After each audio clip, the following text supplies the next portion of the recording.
I'm here today with Debra Campbell, owner of Fleurish Home, and we are going to talk about what it is like to own a small business. This is Small Business Week, and so Deb, what motivated you to open your store? That's a great way to start. I have always loved retail. I went to school for fashion merchandising and wanted to do visual merchandising for a living when I found out that you could dress mannequins and make a store look pretty and get paid for it. I just thought that was a dream job. So I started out doing that and had always loved working with the arts and being creative, painting and renovating, fun things. I grew up with my parents doing a lot of that and discovered decorative finishing and faux painting when I worked in visual merchandising. That evolved into opening a studio and teaching with that and starting my own decorative painting company.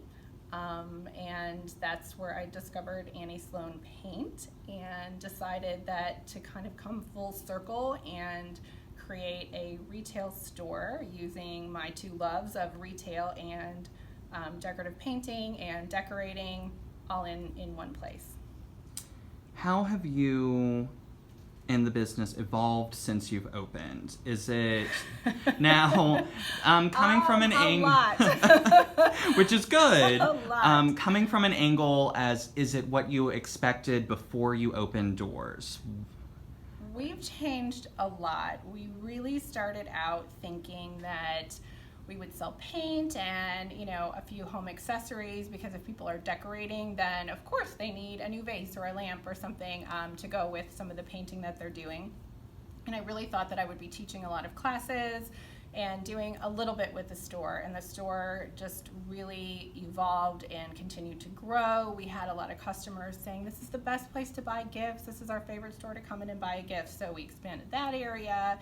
And then we had customers asking for jewelry, so we added that. And it's really fun to explore all the different avenues of retail and buying. I never knew I would love buying, and it's probably one of my favorite parts of the process of owning a store is choosing the merchandise and getting excited about what's new and bringing that in. We have grown tremendously. We decided early on that to best service our customers, we didn't think that one location would work the best. So we opened our first store in 2013. So we're celebrating our 5-year anniversary this year in Springboro. The following year we opened our store in Columbus. The year after that we opened this store here in Cincinnati on the east side, and last year we opened our Hamilton store. What do you attribute to your success? Definitely good people and really caring about our business, caring about our customers. We couldn't have this business without our amazing customers. We love helping our customers every day. That is hands down the best part about owning a retail business is our customers. And the second thing is definitely our employees. We have an amazing staff who make sure our customers are well taken care of every day, and we truly love our employees and we consider them our Flourish family. Now, in your store, the products are always changing. How do you find and kind of source the materials? How did you know to start looking? I know if people have been following you, they see you go to market on Instagram, you get a lot of feedback from there, but how did you know that these things exist? I learned about a lot of it when I was in college. Going to fashion school, I knew there were markets and things to go to. Wholesale markets are places where everyone from a small business like us to big stores and department store chains and online businesses all go shop at the same place.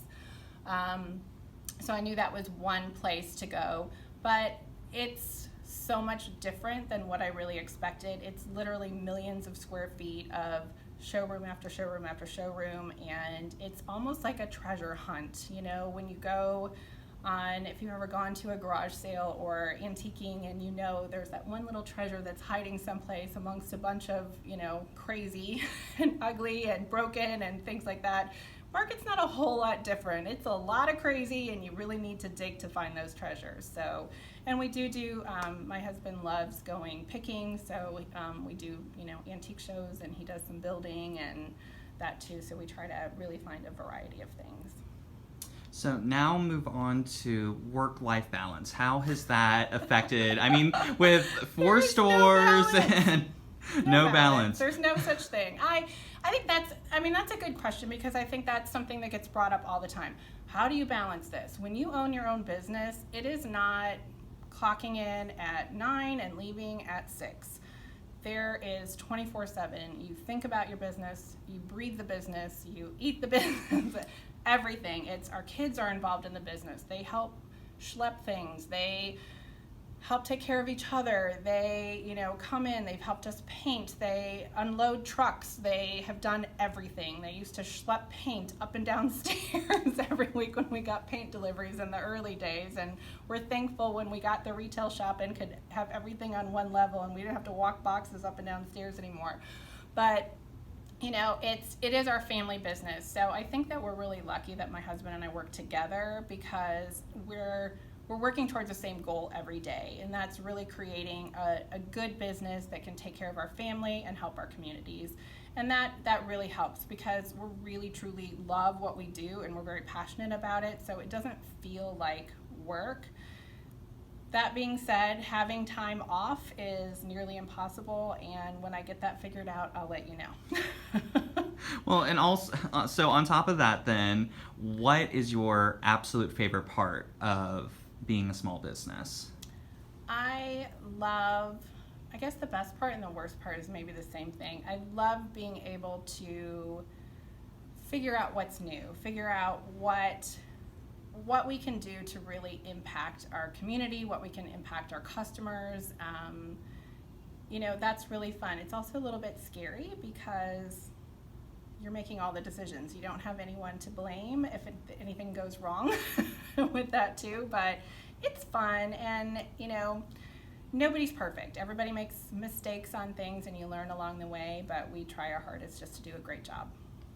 And what is your mission in this? What's been your mission statement with the small business? Because I know you've been working a lot community lately now too. Mm-hmm. So what is that quote that you go by? So a couple of things. Really, my philosophy in life is that a rising tide lifts all boats, and I really believe in community and collaboration over competition. And I truly, truly believe that when people work together, we can create so much more than any of us can do alone. And so we love partnering with other small businesses. My goal all along has been, we would love to be able to partner with nonprofits and charity groups to really make an impact in people's lives, and that nothing else would make me happy to do that. So when we're looking for a name for the business, we settled on Flourish, because flourish means to be successful, to help someone grow and succeed, and that's what we want for our customers. We want to really impact our customers' lives in little everyday ways, add beauty to their lives, and make just the little things make all the difference. And so if we can help you flourish, if we can help our customers flourish, then we feel like we've had a successful day. And we just changed the spelling to reflect the French word fleur, flower, because it's prettier, and we all want beauty in our lives. Going back to talking about the small businesses too, yeah. What do you expect out of a small business? Like, how has it changed retail? Oh, that's a big question. So when I shop small business, I like shopping small business because I do like community, and I like going into a store where I'm greeted by name, where people will remember what I was in there for last and maybe ask me about that party that I came in to buy a gift for or something. I like that community. I like that conversation that you can have and really feel like you are developing a relationship with that store. And I think that small business is the backbone of our country. Small business is every community. If you don't have a small business in a community, who supports the sports teams? Who sponsors that baseball team? You know, who makes the downtown area and your small community look great? If you don't have small stores, it's just, there's nothing there to really bring the community together. Downtown areas and little stores, we bring the community together. So I try to shop small whenever possible for that reason, because I want my community to be great. Any advice for an aspiring small business owner, like to make that first leap into jumping into the world of owning a small business? Just do it. Just do it. If the dream is in your heart, just do it, and it'll work out. What made you go that extra step from an idea to... Because I'm crazy. I think any small business owner has to have that little bit of crazy. You have to have that faith that even though it's going to be hard, even though you're not going to bring home a paycheck for several years, and you're going to find a way to make it work, because if that's your dream, if that's what's in your heart, that's what's going to make you happy, then you find a way to make it work. Is there anything else you'd like to tell our viewers or any, again, aspiring small business owners in closing? Just thanks for shopping small, and thanks for supporting your community, whether you're in one of our communities or another community anywhere in the United States or the world for that matter. All small businesses really thank you for your support and keeping the community strong. So thank you. Great. Thank you so much, Debra.